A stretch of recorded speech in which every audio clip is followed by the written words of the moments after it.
Bíblia, Bíblia Sagrada, capítulo Evangelho de Jesus Cristo segundo o relato de Mateus.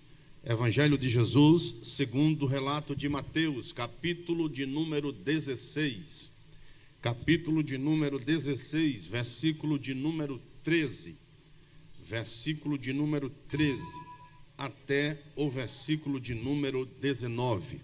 Evangelho de Jesus Cristo segundo o relato de Mateus, capítulo de número 16, versículo de número 13 até o versículo de número 19. Quem está vivo, diga amém. Quem está vivo, diga glória. Olha para aí, que coisa boa. Maravilha. Esse glória aí foi que realmente está vivo. Esse glória que vocês deram é que de realmente quem está vivo. O salmista diz que só os vivos dão glória a Deus. Nós iremos conversar hoje sobre a parábola da pedra e das chaves. Parábola da pedra e das chaves. Diga glória. Vai ter gente que nem sabia que isso aqui era uma parábola. Mas nós vamos aprender hoje. Mateus 16, do versículo 13 ao versículo 19. Quantos acharam, deu um sinal dizendo glória a Deus? Diz assim a palavra do Senhor: e chegando Jesus às partes de Cesareia de Filipe, interrogou os seus discípulos, dizendo: quem dizes os homens ser o filho do homem? E eles disseram: uns dizem João Batista, outros Elias, e outros Jeremias, ou um dos profetas. Disse-lhe ele: e vós, quem dizeis que eu sou? E Simão Pedro respondendo disse: tu és o Cristo, o Filho do Deus vivo. E Jesus respondendo disse-lhe: bem-aventurado és tu, Simão Barjonas, porque não foi carne nem sangue quem tu revelou, mas meu Pai que está nos céus. Pois também eu te digo que tu és Pedro, e sobre esta pedra edificarei a minha, e as portas do inferno não prevalecerão contra ela. E eu te darei as chaves do reino dos céus, e tudo que ligares na terra será ligado nos céus, e tudo que desligares na terra será desligado nos céus. E você diz amém. Sente dando glória a Deus nessa noite. Queridos irmãos, igreja seleta do Senhor Jesus, quando eu abro a minha Bíblia, dentro do texto em que nós acabamos de ler, eu encontro aqui uma passagem bastante conhecida da igreja do Senhor, daqueles que gostam, daqueles que sentem prazer em meditar nas santas escrituras, na palavra do Senhor. Nosso Deus conhece esse texto de cor e salteado, onde nos diz o prólogo do texto falando acerca da confissão do apóstolo Pedro. Quando nós observamos o texto e a referência que nós acabamos de ler, nós começamos a entender que o nosso mestre, o nosso Cristo, com mãos fortes e poderosas, ele vai agora arrebanhar os seus discípulos, vai chamá-los para estar dando continuidade à sua obra. Jesus precisava que então a igreja fosse levantada. Jesus precisava levantar a igreja, e dentre este levante que Jesus vai fazer para a igreja, para que a igreja viesse a dar prosseguimento à sua obra, Jesus então ele sai arrebanhando os discípulos. Dentre os discípulos que Jesus sai arrebanhando, Jesus sai trazendo pescadores, Jesus sai trazendo pessoas que viviam trabalhando. E por quê? Porque Jesus nunca chama ocioso, Jesus nunca chama preguiçoso, Jesus sempre chama quem já está trabalhando. Quem está acomodado e não quer fazer nada, Jesus nunca vai chamar. Jesus sempre vai chamar alguém que já está trabalhando. Você lembra do que a Bíblia nos diz? Que Deus chamou um profeta chamado Ageu. Quem era Ageu? Ageu era nada mais, nada menos que um homem que trabalhava no campo.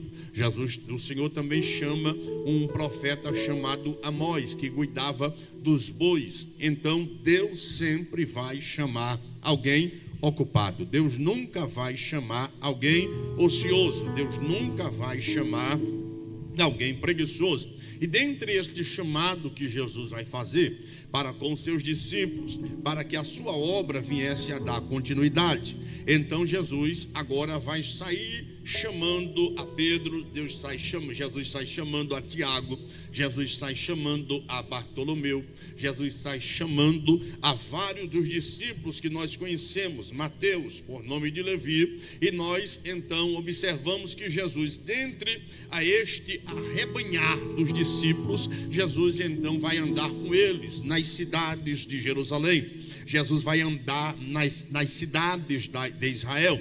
E Jesus agora é necessário chegar a uma cidade chamada Cesareia de Filipe.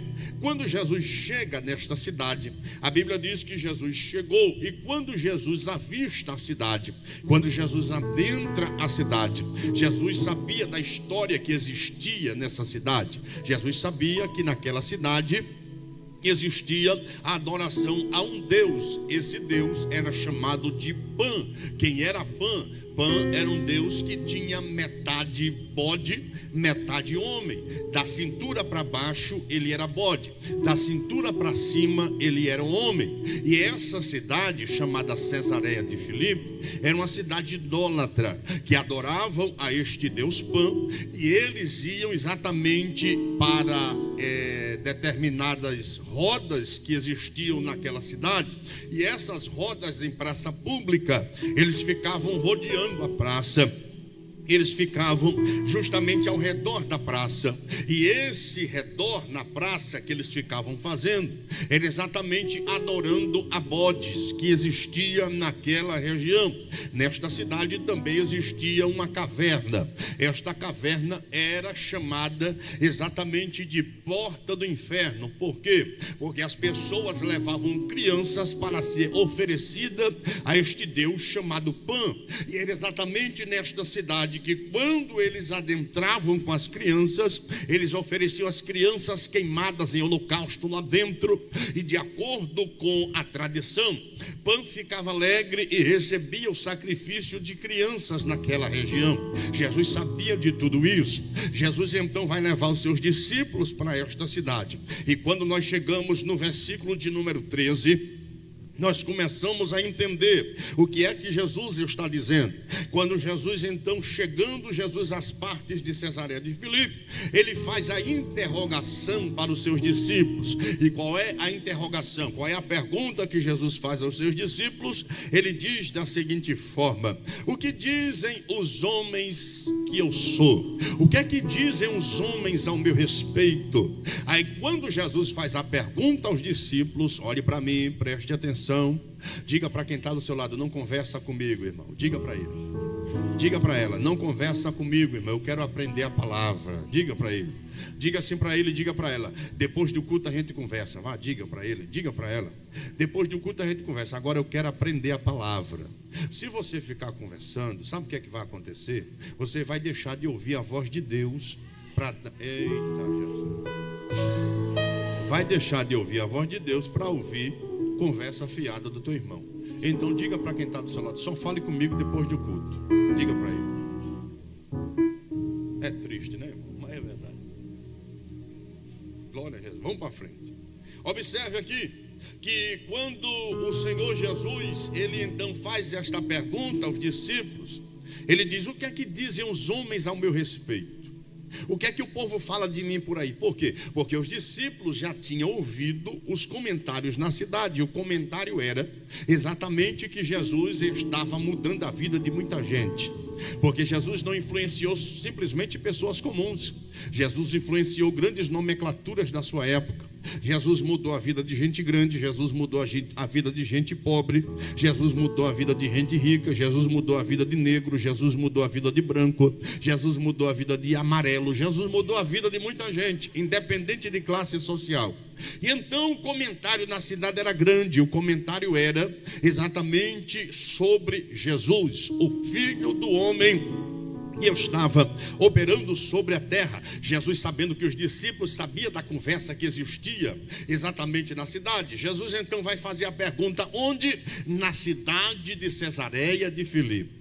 Por que Jesus não fez essa pergunta por outras bandas da Ásia, por outras bandas de Israel, mas exatamente na porta da cidade de Cesareia de Filipe? Por quê?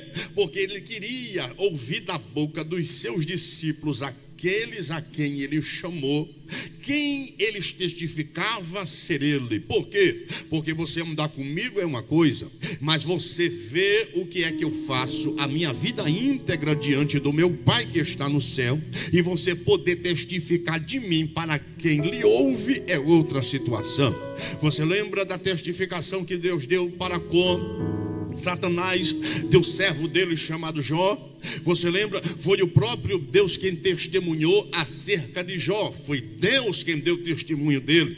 Era isso que Jesus queria que os discípulos fizessem diante dos seus amigos na cidade. Eu quero saber o que é que vocês pensam acerca de mim. Vocês já vão me dizer o que é que o povo pensa. Agora eu quero saber de vocês, o que é que vocês pensam acerca de mim. E foi exatamente nesta ocasião que, quando Jesus faz a pergunta, aí a Bíblia diz no versículo de número 14: e eles disseram, observe, eles disseram, ou seja, todos os discípulos que estavam ali, porque eles estão no plural, não foi apenas uma pessoa quem deu testemunho daquilo que estava ouvindo acerca de Jesus. E qual era o testemunho do povo? O que é que o povo achava dele? E eles começaram a dizer: uns dizem que tu és João Batista, outros dizem que tu és Elias, outros dizem que tu és Jeremias, e outros dizem que tu és um dos profetas. Porque os discípulos então disseram que exatamente eles estavam pensando, as pessoas estavam pensando que ele era um dos profetas. Glória a Jesus. Porque eles imaginavam que ele era um dos profetas. Sabes por quê?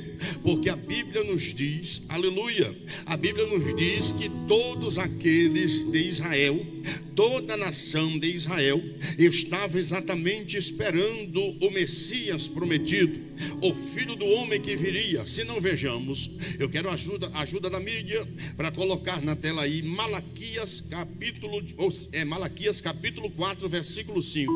Coloca na tela, por favor.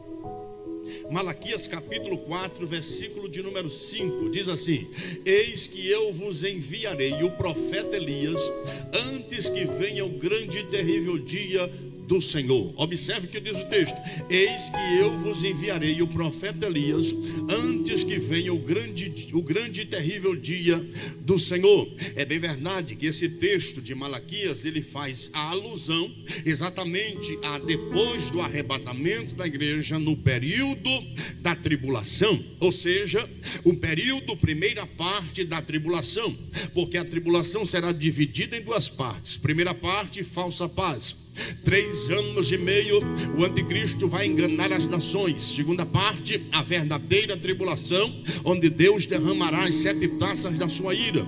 Mas quando os israelitas observavam o que diziam o livro do profeta Malaquias, exatamente neste versículo, eles imaginavam exatamente que Jesus veio na mesma unção de Elias. Foi por isso que, quando Jesus pergunta e vê que Jesus estava operando milagres semelhante a Elias, então eles começaram a cogitar entre si, dizendo: é esse que veio, então, como disse o profeta Malaquias? Será que verdadeiramente é esse que vem na unção de Elias?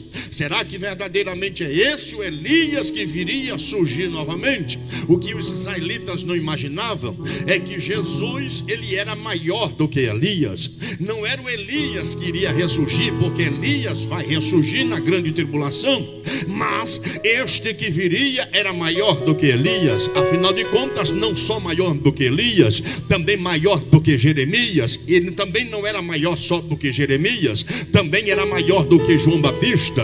O próprio João Batista disse: aquele que vem após mim, ele é maior do que eu não sou nem semelhante nem digno de desaltar as alparcas dos seus pés. Quem pode levantar a mão e adorar o grandão? Ele é maior. Então Jesus, quando faz esta pergunta, que os discípulos começam a cantar a bola e dizer o que é que o povo estava dizendo, a informação e aquilo que o povo tirava dele, é porque o povo sabia da profecia de Malaquias capítulo 4, versículo de número 5. E então quando Jesus, vendo que eles estavam ouvindo a voz então do povo, agora Jesus, no versículo de número 15, Jesus disse: certo, muito obrigado pela informação, aquilo que o povo está dizendo ao meu respeito. Agora eu quero saber de vocês, o que é que vocês dizem ao meu respeito? Eu sei da informação do povo que vocês me passaram, agora eu quero saber de vocês, o que é que vocês dizem ao meu respeito? Aí exatamente neste momento, a Bíblia diz que quando Jesus faz a pergunta, levanta-se Simão Pedro e diz: tu és o Cristo, o Filho do Deus vivo. Tu és o Cristo, o Filho do Deus vivo.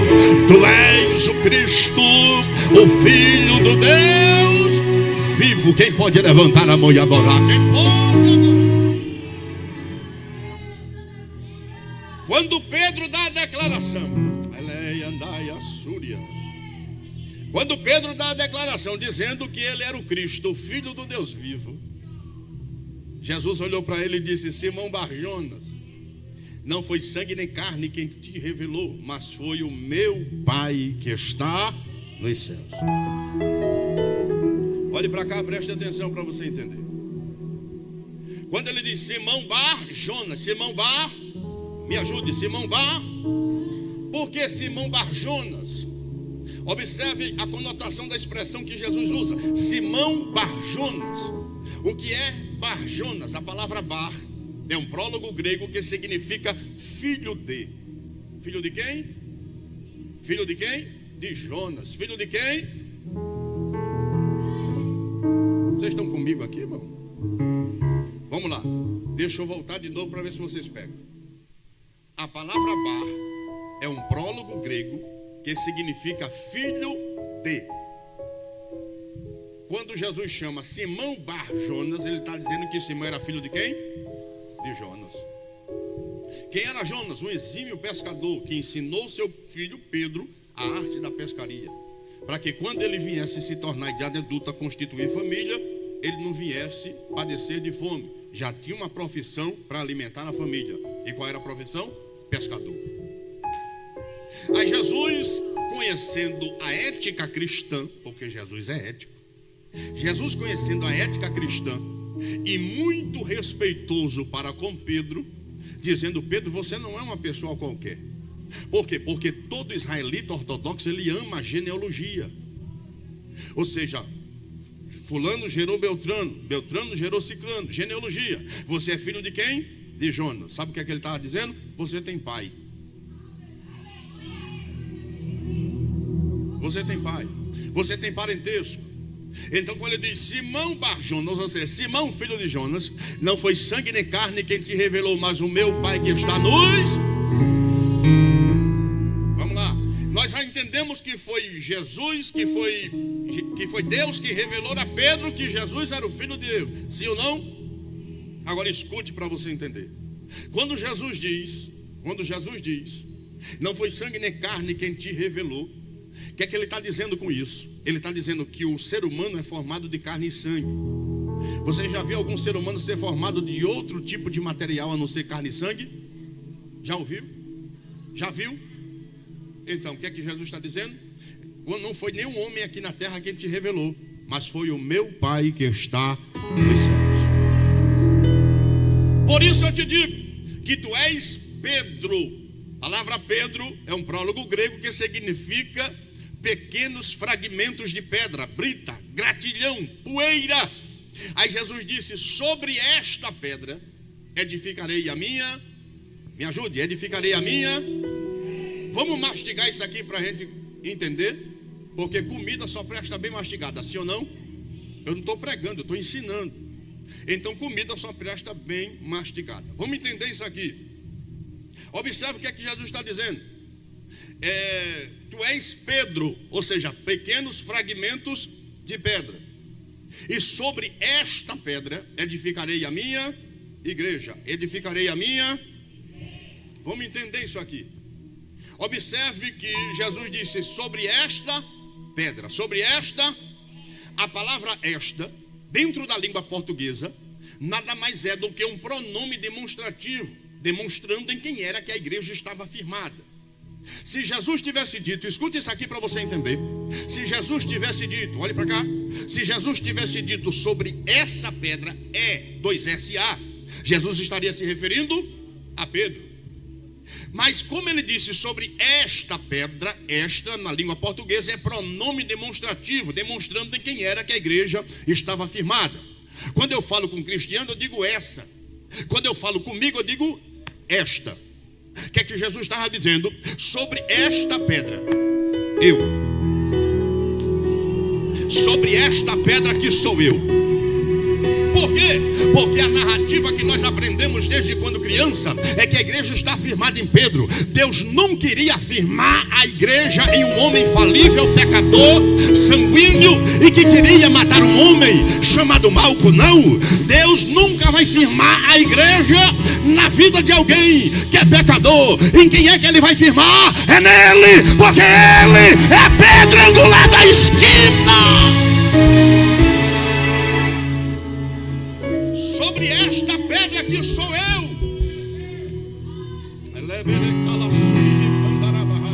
Quem pode levantar a mão e adorar? Quem pode levantar a mão e dar glória?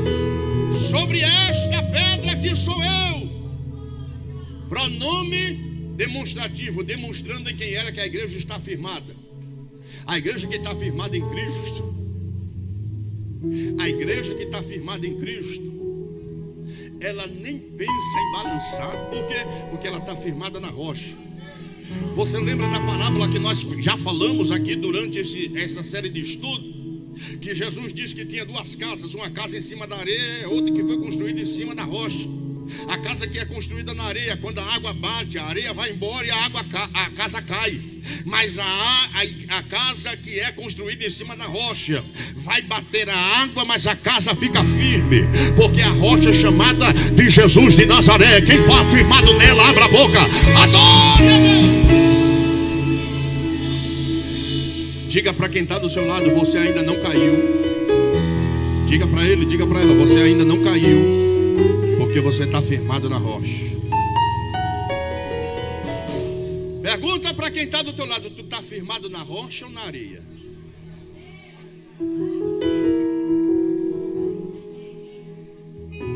Vou perguntar de novo. Pergunta para quem está do teu lado, tu está firmado na rocha ou na areia?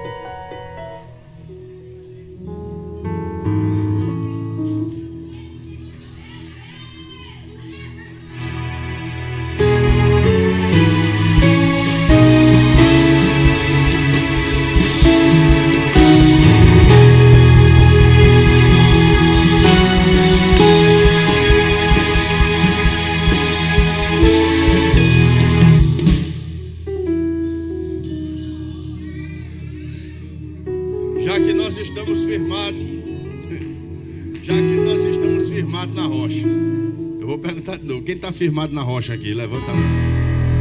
Já que nós estamos firmados na rocha, olha para cá. Já que nós estamos firmados na rocha, porque qualquer vento você quer sair da presença de Deus?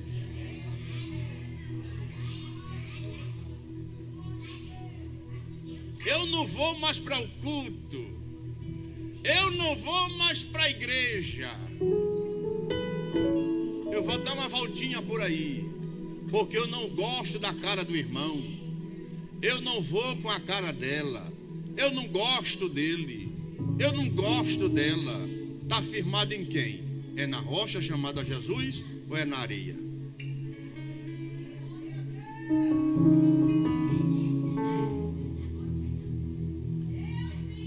O negócio agora apertou, né?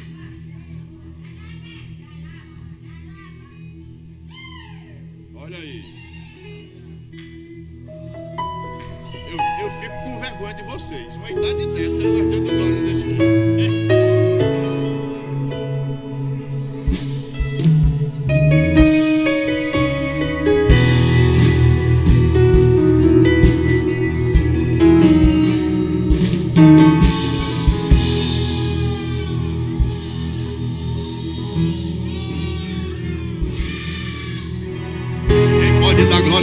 Estou sentindo a presença do Nazareno aqui. Quem é que está firmado na rocha? Levanta a mão da glória a Jesus.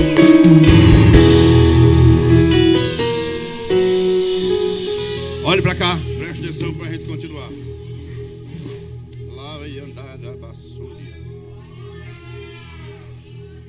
Eu te digo que tu és Pedro, pedra pequena, e sobre esta pedra edificarei a minha igreja. Primeiro, Jesus vai usar um pronome demonstrativo, demonstrando quem era que a igreja estava firmada. Concorda comigo, sim ou não? Quem pouco conhece português sabe. Pronome demonstrativo, demonstrando em quem era que a igreja estava firmada, que era nele. Nós só estamos de pé porque nós estamos firmados nele. Nós só estamos de pé porque nós estamos firmados nele. Nós só estamos de pé porque nós estamos firmados nele. A pedra angular de esquina, disse Pedro, que os homens a rejeitaram. Foi rejeitada pelos homens, mas para nós é a pedra preciosa angular de esquina, que fortalece a nossa casa, que fortalece a nossa vida. Oh, aleluia. Eu estou sentindo a presença dele aqui. Tu és Pedro, e sobre esta pedra que sou eu edificarei a minha igreja. A minha, observe que Jesus agora, ele usou um pronome demonstrativo, sim ou não? Ele agora vai usar um outro pronome. Qual é o outro pronome? Possessivo. De quem é a igreja? De Jesus. De quem é a igreja? De quem é a igreja? Ele vai usar um pronome agora possessivo, pronome de posse. É que ele vai dizer: a minha igreja. A minha. A igreja é dele. Foi ele quem comprou com seu sangue. Foi ele quem levantou a igreja. Foi ele quem fortaleceu a igreja. A igreja está de pé porque é dele. Só que eu tenho uma palavra para a igreja. Nós não somos a igreja. Pastor, que conversa é essa? Nós somos membros do corpo de Cristo que se torna igreja. Então não existe nenhum membro andando por aí sozinho. Não existe mula sem cabeça, um braço andando por aí, voando sempre. Não. Nós somos membros do corpo de Cristo. Cristo é o cabeça e nós somos os membros, disse Paulo. Então o que é que Jesus está dizendo? Se nós estivermos unidos no corpo, que ele é o cabeça, não tem quem possa contra nós. Ele está dizendo: a igreja é minha, eu faço nela e dela o que eu quiser. E se ele está dizendo que a igreja é minha, eu me lembro do que ele disse para o Pai em oração. Ele disse: Pai, aqueles a quem o Senhor me deu, o maligno não lhe toca. Quem pode levantar a mão da glória? Quem pode adorar? Diga para quem está do seu lado: você está debaixo da mão potente do Senhor. Diga para ele. Diga de novo até ele da glória: você está debaixo da mão potente do Senhor. Aquele que é de Jesus, o maligno não lhe toca. Você está pensando que você está de pé porque você é crente normal? Você está se achando ser muita coisa? Não, irmão. Tu está de crente porque tu está firmado na rocha e porque a mão dele está sobre a tua vida. Quem pode adorar? Quem pode dar glória a Deus?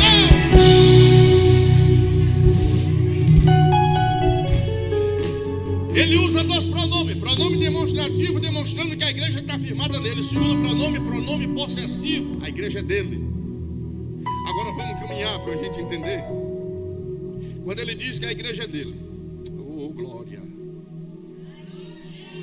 ele está usando aqui duas figuras de linguagem, porque parábola é isso, é figura de linguagem. Jesus vai usar duas figuras de linguagem exatamente para exemplificar aquilo que ele quer falar com os seus discípulos.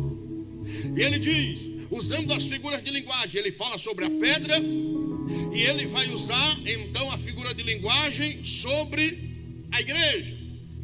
Minha, pronome possessivo, ele está dizendo pronome de posse, a igreja é minha. E quem é que pode ir contra ela? Sou eu. Quem se meter a besta contra a igreja vai quebrar a cara e beijar a luna e tortar o nariz. Você lembra do que disse o Senhor Jesus para o apóstolo Paulo quando estava ainda em Damasco, em um povoado chamado Cocheba, cerca de 4 quilômetros antes de Damasco? Porque a própria Bíblia diz que antes de ele chegar em Damasco, Jesus teve um encontro com ele, e ele vê um resplendor de luz dos céus, cai por terra. Quando ele cai por terra, ele ouve uma voz que falava com ele e lhe dizia: Saulo, Saulo, por que me persegues? E Saulo não estava perseguindo a Jesus, estava perseguindo a igreja. Mas Jesus, como é o dono da igreja, disse: você persegue a igreja, você me persegue. E duro é recalcitrar contra esses aguilhões, porque a minha mão é potente. Quando eu toco, eu firo, e não tem quem possa retroceder. Quem pode levantar a mão e dar glória? Cuidado quando for se levantar contra a igreja. Vamos para frente para a gente entender. Nós observamos aqui duas figuras de linguagem. Nós observamos duas figuras de linguagem. A linguagem, figura de linguagem da pedra, figura de linguagem da posse, do pronome possessivo, pronome demonstrativo, pronome possessivo. Em terceiro lugar, o que é que ele está dizendo aqui? Versículo de número 18. Olha o que é que ele diz: pois também eu te digo que tu és Pedro, e sobre esta pedra edificarei a minha igreja. E ele diz na parte C: as portas do inferno não prevalecerão contra ela. Me ajude. As portas do inferno não prevalecerão contra quem é a igreja de Cristo. Pastor, o senhor acabou de dizer que nós não somos igreja de Cristo. Nós somos membros do corpo de Cristo. Cristo é o cabeça e nós somos os membros. Mas se nós estamos unidos, nós nos tornamos igreja. Quem está unido em Cristo aqui, levante a mão e dê glória. Olhe para cá. Jesus faz uma promessa para a igreja unida, não é para a igreja desunida. Eita, agora o negócio apertou. Pastor, não estou entendendo. Eu vou explicar para você entender. E se você der glória, amém. Se você não der glória, engula com farinha, porque vai servir para a tua saúde. Como é que eu posso me denominar igreja se eu não estou unido com meu irmão? Agora o negócio apertou. Como é que eu posso me dizer que eu sou igreja se eu não estou unido com outro membro do corpo de Cristo? Como é que eu digo que faço parte e sou membro do corpo de Cristo se o outro membro eu não consigo olhar na cara dele? Meu Jesus. Como é que eu digo que sou membro do corpo de Cristo e me torno igreja com ele, se quando ele está presente eu me retiro? Meu Deus. Sabe qual é o problema? O problema é que nós somos muito vaidosos. Nós temos um eu dentro de nós que precisa ser quebrado. Independente da nossa posição eclesiástica, independente da nossa posição dentro da igreja, independente da nossa posição de cargos que são comissionados dentro do templo e dentro da igreja, independente da minha posição, eu tenho que me quebrantar diante do meu irmão, eu tenho que me retratar diante do meu próximo, eu tenho que me refazer diante do Senhor. Mas o meu coração é tão orgulhoso que eu não posso pedir perdão ao meu irmão que eu machuquei. O meu coração é tão orgulhoso que eu não posso pedir perdão, mesmo se eu fui ofendido, porque a moda é: não, quem me ofendeu foi ele que deve me pedir perdão. É por isso que o diabo faz graça com a tua cara. Enquanto você está pensando e esperando o teu irmão que te machucou vir pedir perdão, você que foi ofendido é que tem que ir a ele e pedir perdão pelo que eu fiz. E eu acho ser quebrado para a glória do nome de Jesus. Quem pode adorar a Deus? Você sabe qual é a maior raiva do diabo? Sabe qual é a maior raiva do diabo? É quando ele vê você em comunhão com seu irmão. o que o diabo fica querendo de todas as formas. Ele não vê brecha no altar, ele não vê brecha nos obreiros, ele não vê brecha e não fulano, ele não vê brecha em fulano e ciclano. O que é que ele quer fazer? Ele quer criar contenda entre os próprios irmãos, porque um reino dividido, disse Jesus, que não subsiste.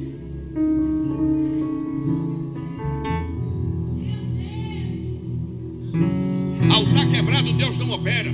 Aí o diabo procura uma brecha no altar, não vê. Aí ele vai então para quem? Ele vai para o Madebrais. Quando ele vê um altar quebrado dentro do Madebrais, ele quer entrar. Mas se o Madebrais estiver com o altar consertado, ele não entra. Ele vai para o Shalom. Quando ele chega no Shalom, ele quer uma brechinha para passar.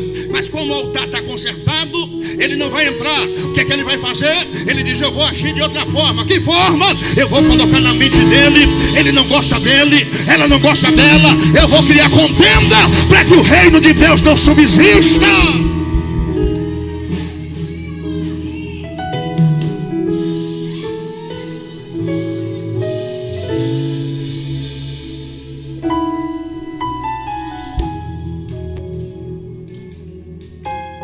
Graças a Deus que aqui não tem esse tipo de crente contendeiro. Mas por aí tem. Aqui não tem, mas por aí tem. Tem, pastor? Tem. Tem gente que fica atiçando o outro para ver a confusão.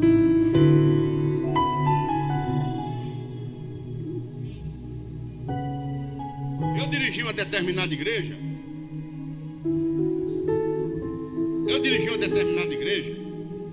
Que lá existia dois irmãos que era uma confusão tão grande, irmão. Dentro do grupo do departamento, era uma confusão tão grande os dois, que foi necessário eu mandar um áudio. Porque quando eu tiver alguma coisa para resolver com qualquer um de vocês, eu vou chamar vocês à parte e vou conversar cara a cara. Não tenho medo de ninguém. Pode ser quem for, é cara a cara. Fique quieto. Glória a Jesus. Então eu vou chamar cara a cara para conversar. Mas, irmão, me deu tanta da raiva. Tem aquele dia que você perde a paciência? Tem ou não tem? Tem ou não tem o dia que você perde a paciência? Nesse dia eu perdi a paciência. Mas quando eu venho perder a paciência, é porque já venho extrapolando há muito tempo. Foi outra igreja que eu dirigi aí, uma congregação. Sabe o que foi que aconteceu? Eu mandei um áudio, e isso não é falta de controle de forma nenhuma, é porque já tinha ultrapassado. Tem coisa que só vai resolver desse jeito. Aí eu mandei um áudio no grupo. Eu disse: vocês dois deveriam ter vergonha na cara. Dois homens feitos. Tá brigando dentro de grupo por causa de uma coisa e de outra. Tome jeito e se conserta os dois. Foi um santo remédio. Um mandou o áudio respondendo. Eu disse: pronto, ele agora me esculhambou. Mas não era. Era pedindo perdão. Pastor, me perdoe. Aí o outro mandou outro áudio dizendo: pastor, eu quero pedir perdão, senhor, realmente eu estou errado. Eu disse: olha como a espada entrou, rasgando. Se retrataram, até hoje são amigos.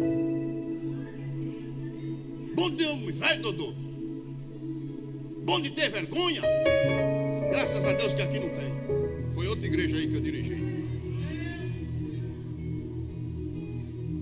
Quem está comigo aqui, diga glória. Vamos para frente que eu já quero encerrar. Versículo de número 19. Olha o que diz o texto. E eu te darei as chaves do reino dos céus. Eu te darei o quê? As chaves do reino dos céus. Eu te darei o quê? As chaves do reino dos céus. Pastor, me explique isso aqui. O que Jesus está querendo dizer com isso? Porque agora o Senhor me explicou que a igreja está firmada em Jesus. Tem uma determinada religião que prega que Pedro é quem tem a chave do céu. Agora o Senhor está dizendo que Jesus... Eu não, é a Bíblia quem está dizendo. Não tem nada a ver com isso, é a Bíblia quem está dizendo. Jesus está dizendo que deu a chave do reino dos céus. Olha o que é que ele diz. E eu te darei, por quê? Porque ele está falando com Pedro. Eu te darei a chave do reino dos céus. Então, será que é verdade que a outra religião diz que Pedro tem a chave do céu? Porque o texto do versículo 19 está dizendo: e eu te darei as chaves do reino dos céus. Observe que são as chaves. Não é uma chave só, são as chaves do reino dos céus. Observe que céus aqui está em plural, tanto chaves como céus. Por quê? Porque existem 3 céus, foi Paulo quem disse, escrevendo a sua segunda missiva aos irmãos de Coríntios, capítulo de número 2, versículo de número 12. Paulo disse com toda a humildade que havia no seu coração: eu conheci um homem, se no corpo não sei, se fora do corpo também não sei, que foi arrebatado ao terceiro céu. Então são 3 céus que existem, de acordo com a linguagem teológica. O primeiro céu que existe é chamado de céu atmosférico, é o céu onde nós contemplamos com nossos olhos. O segundo céu que existe é chamado de céu cósmico, onde estão os planetas e as estrelas. O terceiro céu que existe é chamado de céu dos céus, onde está o grande Deus assentado no seu trono, à sua destra o Senhor Jesus Cristo, e os anjos que cantam de dia e de noite: santo, santo, santo, santo é o Senhor dos exércitos. Quem pode levantar a mão e adorar a Ele? Então são 3 céus. Observe o que disse o Senhor Jesus: eu te dei chaves, plural, não era uma chave só, era mais de uma. Não podemos quantificar quantas eram, mas era mais de uma. As chaves do reino dos céus. Os céus nós já aprendemos que existem 3. O tudo que ligares. Mas deixa eu explicar primeiro essa chave aqui para a gente entender. O que é que ele está querendo dizer com isso? Quando ele diz: eu te dei chaves, as chaves aqui representam autoridade. Escute isso para você entender. Pedro não tem direito, Pedro não tem moral nenhuma de levar ninguém para o céu. O único que leva para o céu é Cristo. Era para ter dado glória. O único que leva o ser humano ao céu é Jesus. Então Pedro não tem direito nenhum, nem moral de levar nenhum ser humano para o céu, porque Pedro é falível como todos nós. O único que leva ao céu é Jesus. Então observe o que é que o texto diz. O que é que nós entendemos aqui? Observamos de acordo com a interpretação. Herbert Luke, escrevendo o seu comentário Todas as Parábolas da Bíblia, ele diz exatamente que esta chave representa a autoridade. As chaves que Jesus entregou na mão de Pedro representam a autoridade espiritual. Por quê? Porque os escribas consideravam as chaves emblema de função para interpretar a lei moral. O que é que significa isso? Os escribas eram aqueles que escreviam acerca da lei, e eles imaginavam que quem tinha a chave tinha autoridade para ensinar. Pedro, nós sabemos que não tinha uma grande educação. Ele também não era analfabeto como muitos dizem. Ele não tinha uma grande educação, não era formado nas grandes universidades de Israel. Mas o próprio Cristo foi quem entregou na mão dele a autoridade de ensinar.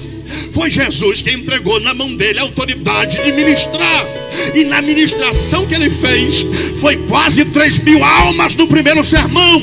Levanta a mão para dar glória a Deus nessa noite. Sabe o que é que Jesus está dizendo?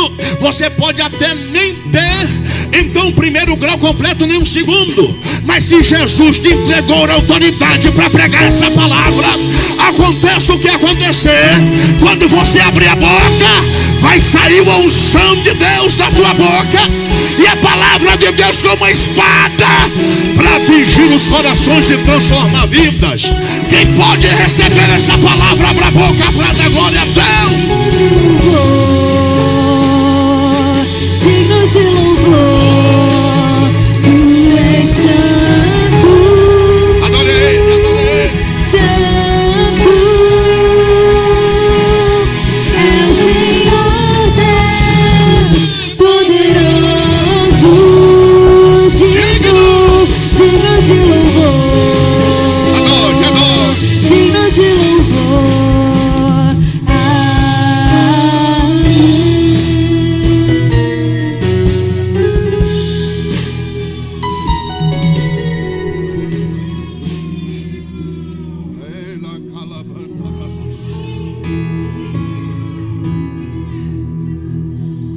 Foi a primeira vez que Pedro usou essa chave. Tu lembra de Elias? Eliseu disse: eu não vou me apartar dele. Vai para Gilgal, vai para outro canto, vai para isso. Eu não vou me apartar dele. Fica aqui que eu vou ali. Disse: de jeito nenhum, eu vou contigo. Aí a Bíblia diz que Elias olhou para ele e disse: se tu me ver subir, tu vai receber autoridade.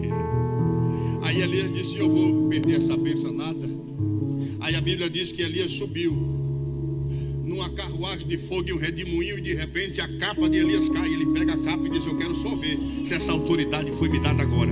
Sabe o que era a capa? Representava a chave. Ele pegou a capa, jogou no Jordão e o rio abriu. Ele só viu com os olhos quando Elias tocou no rio e o rio abriu. Mas agora ele disse: eu quero saber se realmente a unção que estava em Elias está comigo. Se o Deus do céu também deu a Elias e também me deu. Quando ele tocou, o rio abriu. Ele estava dizendo: eu estou com a chave foi entregue na minha mão, eu tenho autoridade de pregar essa palavra. A primeira vez que Pedro vai usar a chave, a Bíblia diz que foi exatamente neste momento que foram quase 3.000 almas. A segunda vez que ele usa a chave, foram quase 2.000. Ou seja, 5.000 almas em 2 mensagens, em 2 sermões.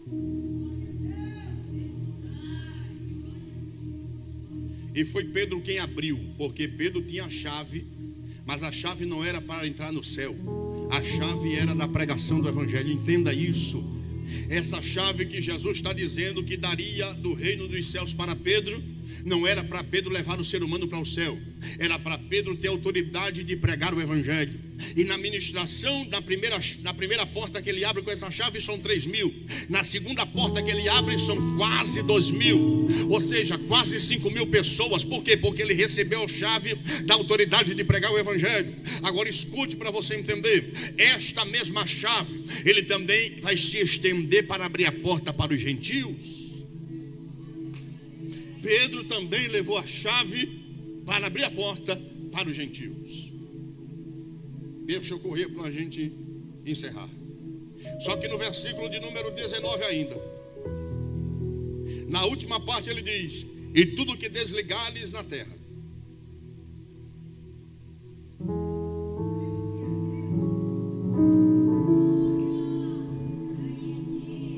Não, ele diz: tudo que ligares na terra será ligado aonde? E tudo que desligares na terra será desligado nos... Pastor, me explique isso aqui. Olhe para mim para você entender. Sabe o que é que significa ligar aqui? Ligar significa declarar aquilo que é obrigatório. Ou seja, quando se liga no céu,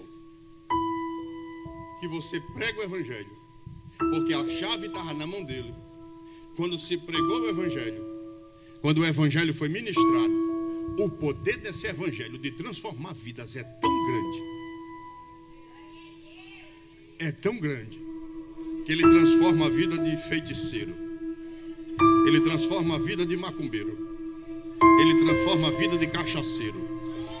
Esse evangelho tem tanto poder que ele transforma a vida de adúltero, ele transforma a vida de prostituta, ele transforma a vida de ladrão, ele transforma a vida de assassino, ele transforma a vida do mais vil pecador. Por quê? Porque esse evangelho é a chave para a salvação. Quem acredita e concorda comigo, levante a mão e dá glória a Deus. Quando ele diz o que ligares na terra, ele está declarando aquilo que é obrigatório. O que é obrigatório? É obrigado para você entrar no céu, se arrepender dos seus pecados. É obrigado. Porque ninguém entra no céu com pecado. Ninguém entra no céu com mochila. Ninguém entra no céu com bagagem. Para poder entrar no céu tem que deixar a bagagem aqui. Porque lá vai ser sem bagagem. É por isso que é uma declaração daquilo que é obrigatório. Por quê? Porque o que for ligado no céu, aquilo que é obrigatório, se arrependa, deixe as suas mazelas, deixe os seus erros, deixe as suas transgressões. Você lembra do ladrão da cruz? Quando Jesus estava na cruz do meio, um ladrão disse: tu não és o filho de Deus, sai daí, depois arranca-nos daqui. Quando ficou o outro ladrão reconhecendo seu estado pecaminoso, disse: rapaz, baixa a bola, estamos aqui porque nós merecemos. Mas este homem não, este homem é justo, este homem é santo, este homem é diferente. Primeira coisa que o ladrão reconhece, chamado Dimas, ele diz para o seu companheiro de assalto, reconhecendo seu estado pecaminoso: estamos aqui porque nós merecemos. Que é isso? Reconhecimento de estado pecaminoso. Segundo, o que é isso? O que ligares na terra será ligado no céu. Eu reconheço os meus erros, eu reconheço as minhas transgressões. Eu já disse aqui e vou retornar a dizer: de todos vocês, o mais pecador aqui sou eu. Sabe por quê? Porque eu reconheço os meus erros e as minhas debilidades. É por isso que Jesus disse que o que for ligado na terra será ligado no céu. Declaração daquilo que é obrigatório. Eu me sinto no direito e obrigado a reconhecer que eu sou pecador. Mas quando ele diz: o que desligares na terra será desligado no céu, desligar aqui significa aquilo que é voluntário. Ou seja, eu dependo de alguém para poder isso acontecer. Quem é esse alguém? Jesus de Nazaré. Quando ele chega para Jesus, o ladrão, e diz assim: Senhor, lembra-te de mim quando entrares no teu reino. Primeiro, reconheci meu estado pecaminoso. Segundo, eu reconheço que tu és rei. Por quê? Porque só tem reino quem é rei. Vou repetir, você não entendeu. Só tem reino quem é rei. Só tem reino quem é rei. Só tem reino quem é rei. Só tem reino quem é rei. Quando o ladrão da cruz estava dizendo: lembra-te de mim quando entrares no teu reino, ele estava dizendo: eu tenho convicção que tu és rei para todo sempre. Quem pode levantar a mão e adorar? Quem pode levantar a mão e dar glória? Então Jesus disse: o que ligares na terra será ligado no céu, e tudo que desligares na terra será desligado no céu. Ligar, declaração daquilo que é obrigatório. Desligar, declaração daquilo que é voluntário. Diga para quem está do seu lado: Jesus continua operando. Diga de novo: Jesus continua trabalhando. Agora profetiza para quem está do teu lado. Diga para ele, diga para ela: ele tem o poder da vida, ele tem o poder da morte. Na mão dele está a porta da entrada do céu. A chave da entrada do céu está na mão de Jesus. A chave da porta da pregação do evangelho está na mão de Pedro. Agora vamos olhar aqui para aqui. Olha para cá. Olha para cá para a gente encerrar agora. Quem era Pedro? Jesus entregou a chave da pregação do evangelho na mão de quem? Na mão de quem? Quem era Pedro? Um homem sanguíneo, temperamental, valente, não levava desaforo para casa, bravo, sim ou não, igreja? Negador, negava Jesus, sanguíneo. Agora estica assim o teu braço. Assim, estica assim o teu braço. Quem é enfermeira aqui? Quem é enfermeira aqui? Tem a irmã Maria, ali enfermeira. Tem mais alguém que é enfermeira?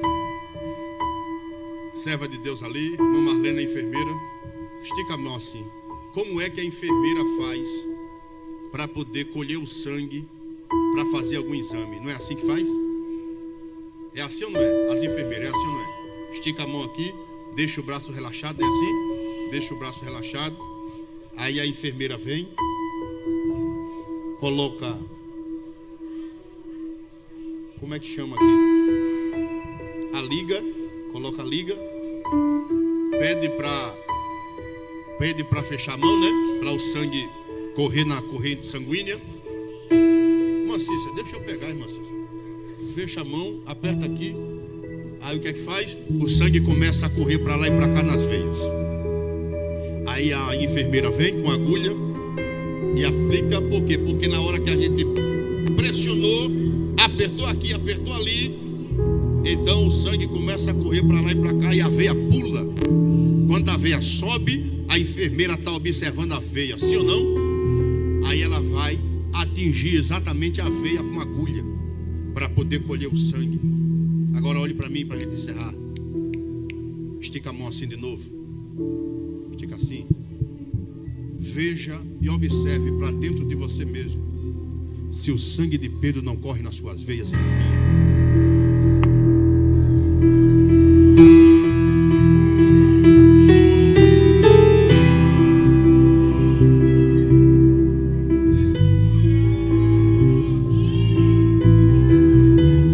Dentro de você, eu olho para dentro de mim, o sangue de Pedro corre na minha veia, irmão. Eu não estou falando de genética, eu estou falando de debilidade espiritual. Nós somos considerados Pedro, nós somos falhos igual a Pedro, nós negamos a Jesus todos os dias, até em pensamento nós pecamos. O sangue de Pedro corre nas nossas veias. Mas a bondade de Jesus foi tão grande que ele disse: os anjos desejaram ir à terra para pregar, mas eu vou colocar a chave na tua mão para você pregar essa palavra. Quem pode levantar a mão e adorar? Quem pode levantar a mão e dar glória?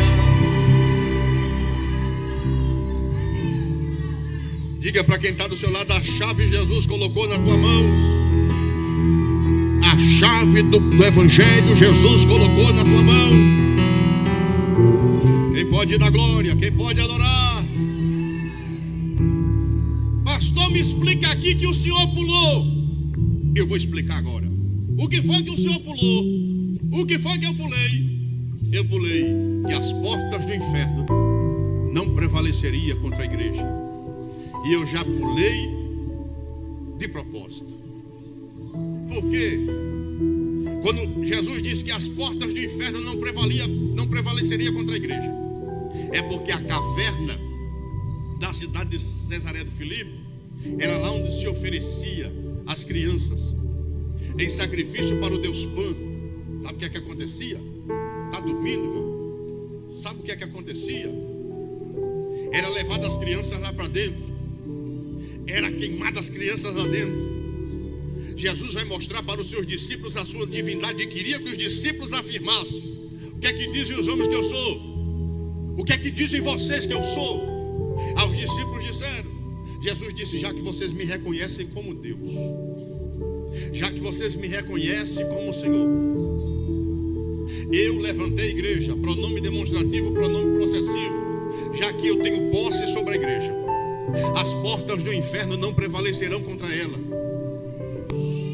Alguém entendeu? Vou repetir: as portas do inferno não prevalecerão contra ela. Pastor, me explique o que é que significa isso aqui. Portas do inferno. O que é que significa as portas do inferno? Craig Kenner, escrevendo o comentário de Atos, ele diz que as portas do inferno representam as autoridades do inferno. Como no céu existe hierarquia, no inferno também existe hierarquia. No céu existe anjo maior, anjo menor, anjo mais forte, anjo mais fraco, anjo de entregar mensagem, chamado mensageiro, e anjo de guerra. Lá no inferno também existe hierarquia: demônio maior, demônio menor, demônio mais fraco, demônio mais forte. Pastor, o que é que Jesus quis dizer quando disse que as portas do inferno não prevaleceria contra a igreja?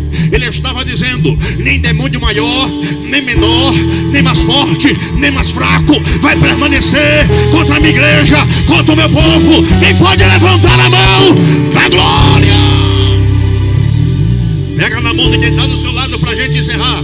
Pega a mão dele, segura a mão dela, dá uma chacoalhada nele, dá uma sacudida na mão dela e diga para ele: não tem demônio que possa contra a tua vida, porque porque a mão de Deus está sobre ti.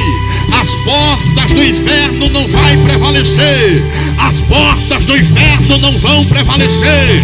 As portas do inferno não vão prevalecer contra a tua vida, contra a tua casa, contra a tua família, contra o teu ministério, contra a tua empresa, contra os teus negócios. Não vai prevalecer, porque Deus está te guardando.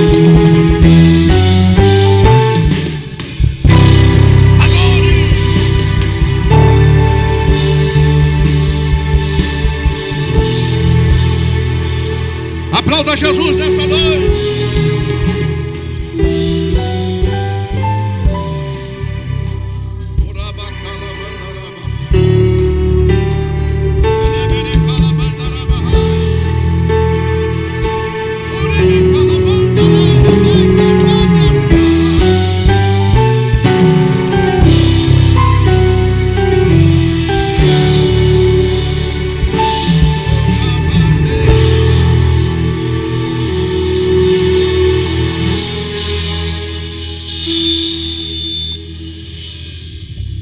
Quem pode adorar a Jesus? Vamos ficar de pé, vamos agradecer a Deus. Sinto Jesus aqui.